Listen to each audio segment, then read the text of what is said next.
the news. First, the headlines. The United States is under a massive terror attack. Huge death tolls are feared. Vladimir Putin, Russia's condolences. Russia continues efforts to resolve the violent confrontation in the Middle East. And President Putin boasts rapidly growing exchanges with China. Those were the headlines, and now the news in full. The United States is under massive terror attack.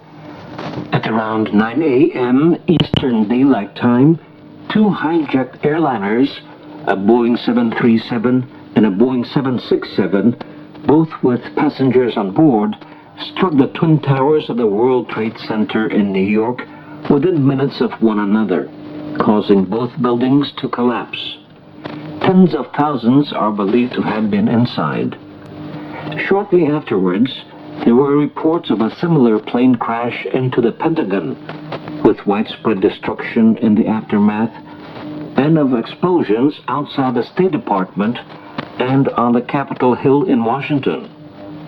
A later report spoke about a Boeing 747 crashing into Pittsburgh in Pennsylvania. Huge death tolls are feared. Tight security is around, and all air defenses are on heightened alert. Government offices, including the White House, are being evacuated.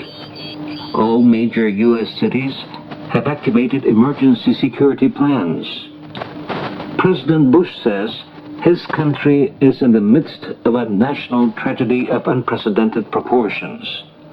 He believes it is facing a coordinated onslaught by international terrorist networks.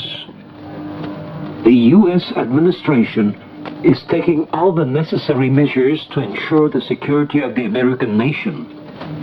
This is what the U.S. President, George W. Bush, told newsmen, speaking before them at the Barksdale Field Base in Louisiana. For security reasons, he was brought there by his Secret Service from Florida after the latest acts of terror in New York and Washington.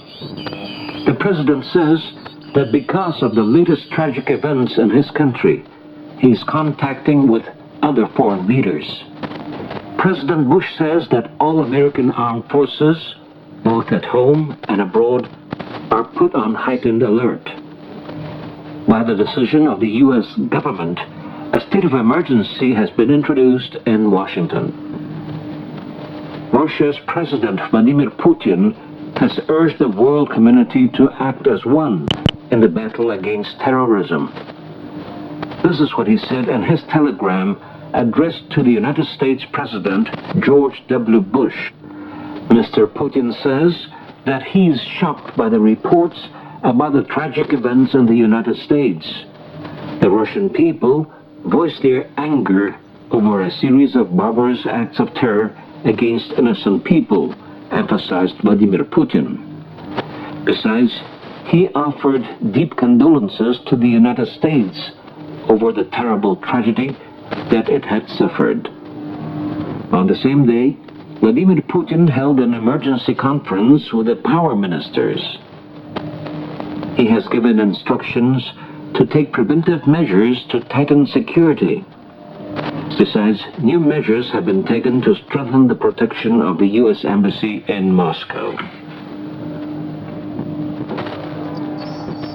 U.S. officials, including New York Mayor Rudolph Giuliani, expect daunting death tolls of thousands as rescuers continue to sift through the rubble of the sites of the International Trade Center in New York and attacked government buildings in Washington. Emergency officers say thousands of people had managed to escape from the Trade Center before its twin 110-story towers collapsed. Southern Manhattan is under a layer of debris and ashes, and a mass exodus of its residents is underway. San Francisco has introduced a state of emergency, closing businesses, schools, and airports. There is tight security around all American offices abroad.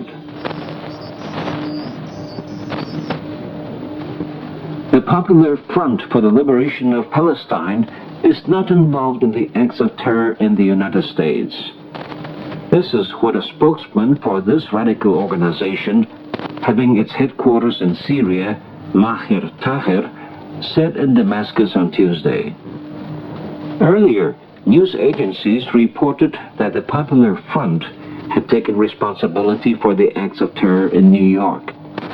After the murder on the West Bank on August 27th of the well-known Palestinian activist Abu Ali Mustafa, Maher Taher called to harm the United States around the world.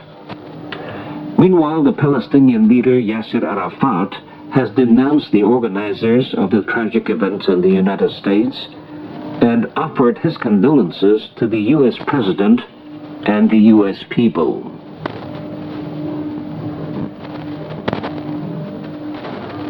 The terror attack on the United States has triggered a nosedive in European stocks. Frankfurt has plunged 7%, London and Paris 3.5%, and Milan by 4.5% after losing electronic communication with the Wall Street in New York. The euro, however, has suddenly surged, as has the world price of oil.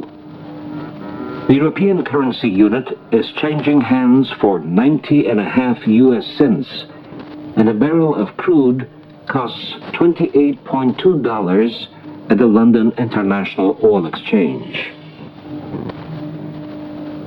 This news is coming to you in the Voice of Russia World Service. According to the Kremlin Middle East coordinator Vasily Sredin, Russia is maintaining intensive exchanges with both the Palestinians and Israel in an effort to broker a ceasefire and renewed dialogue between them. It pins particular hope on negotiations with the Palestinian leader Yasser Arafat.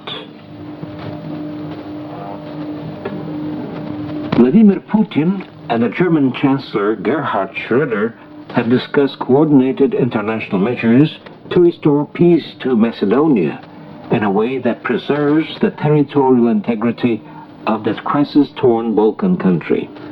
A telephone conversation between them on Tuesday also reviewed preparations for the Russian president's visit to Germany late this month. Vladimir Putin boasts burgeoning exchanges with China, including in the economy, culture, and defense technology. Speaking after talks with Premier Cho Jun-si in the Kremlin on Tuesday, he also announced Russian moves to speed up parliamentary endorsement of last July's comprehensive Treaty of Neighborhood with that emerging global superpower. Mr. Putin noted the resultativeness of the Chinese premier's visit to Russia, which ended in the signing of a package of large-scale economic agreements.